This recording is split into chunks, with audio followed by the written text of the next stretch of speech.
Godin. Nah ini sekarang gue lagi di arah Keramat Jati. Nah gue itu mau bikin video ini karena mau kayak ya review lah performanya KLX, dimana ini gue pakai KLX D-Tre yang 2017 guys. Asik om, OLED om.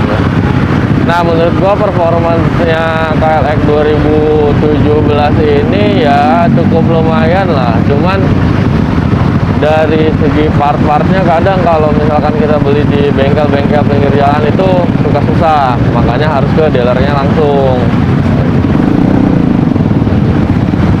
Aduh mana macet banget lagi. Ya pokoknya ada kan satu produk itu dimana ada kelebihan pasti ada kekurangan. Nah mungkin kalau misalkan kekurangannya KLX yang DT gua pakai itu ya dari segi penyakitnya lah banyak gitu. Apalagi kalau kalian modifnya udah ke mesin gitu, udah pasti itu makan banyak biaya.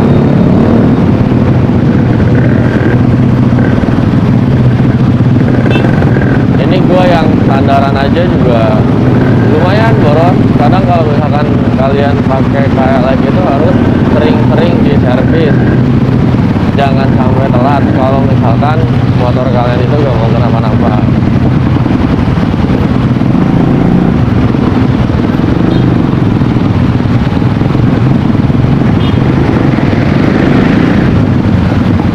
Kalau kekurangannya itu banyak banget penyakitnya. Kayak kalau gue aja ini sering ke bengkel gitu.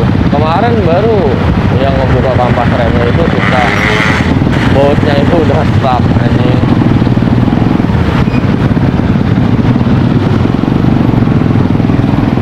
Akhirnya kalipernya ya dipaksa buat kita bukanya dilas.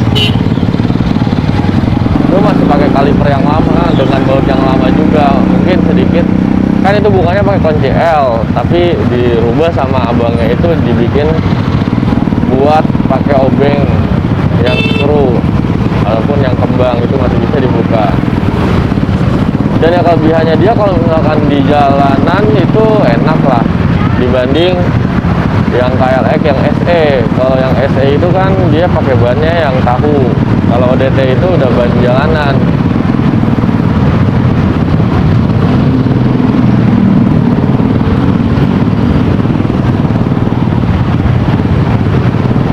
Dan KLX yang DT 2007 itu udah upside down juga,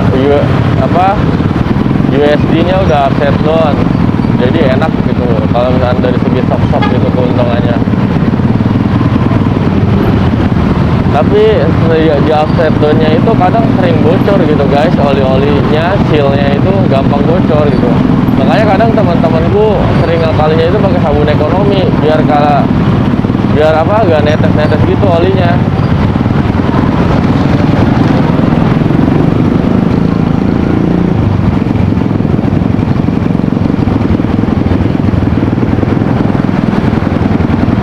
Pokoknya dia tuh kalau misalkan didiamin lama atau enggak kayak jarang dipanasin itu udah pasti kambuh penyakitnya guys, banyak.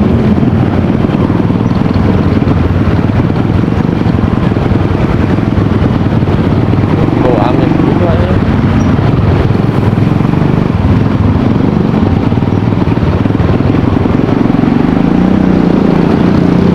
Tapi overall kalau misalkan ini motor dibawa ke jalur yang tanah gitu,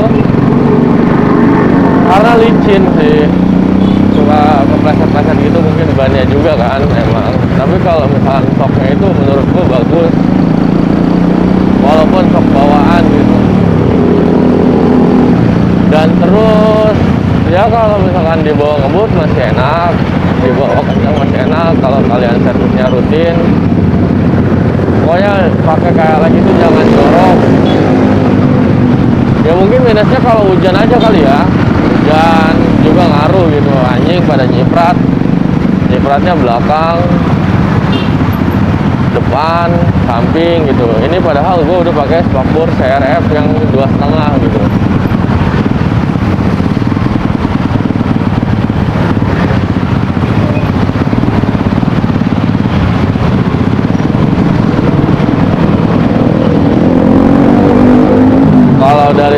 body ya ramping lah, KLX itu nggak terlalu gede gimana gitu.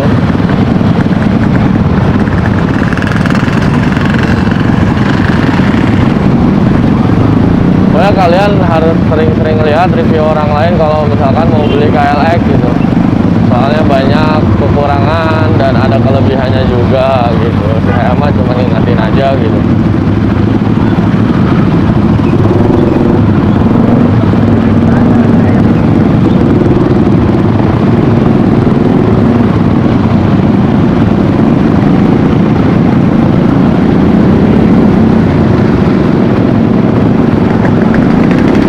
Ya senangnya gue pakai KLX itu ya karena bodinya ramping kali. Jadi kalau misalnya nyalip-nyalip itu enak aja gitu di bawah ngebutnya. Apalagi kalau misalkan kalian sering touring ke dataran tinggi gitu, kan nanjak-nanjak gimana gitu kan, udah pasti butuh power yang kenceng ya kan buat ancang-ancangnya gitu.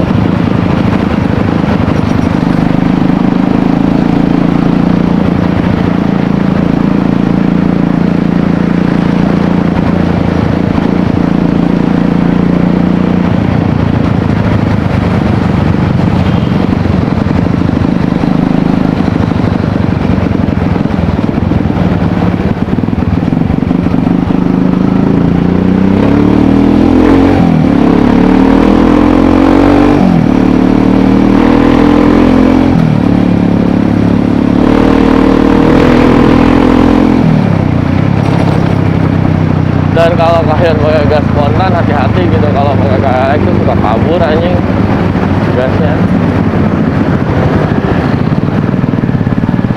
Terus kampas remnya juga sering kemakan, cepet gitu habisnya gantinya.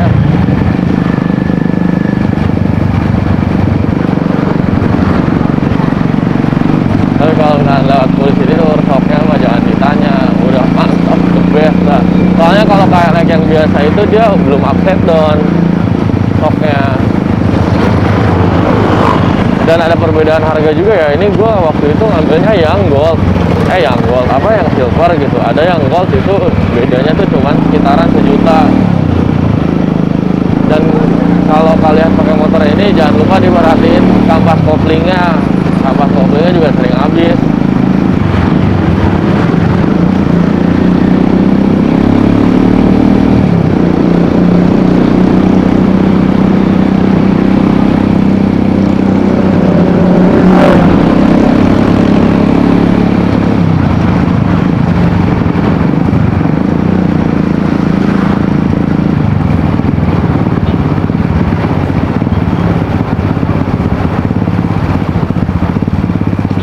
Nah di sini banyak jajanan juga kan.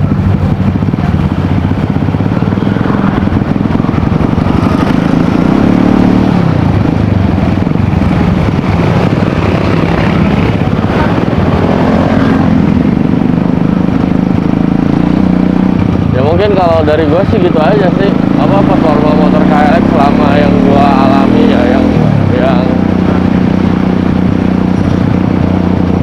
gue ngerasain gitu, the best lah pokoknya mah.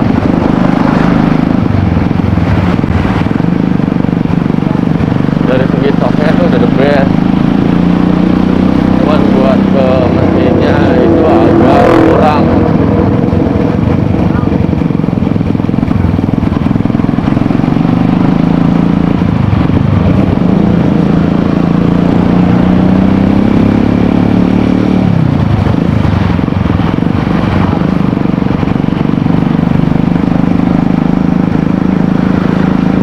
Kalau misalkan kalian pengen saya ngapain, komen-komen aja di bawah, kita ngapain lagi ya next videonya.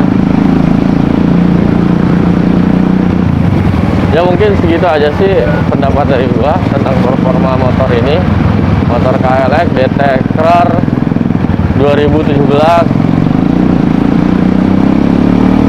Kurang lebihnya mohon maaf. Jangan lupa subscribe, komen, like, share ke keluarga dekat, ke martabat, ke semuanya lah, pokoknya di share, banyak yang nonton gitu, support terus ya. Bye bye buat semuanya.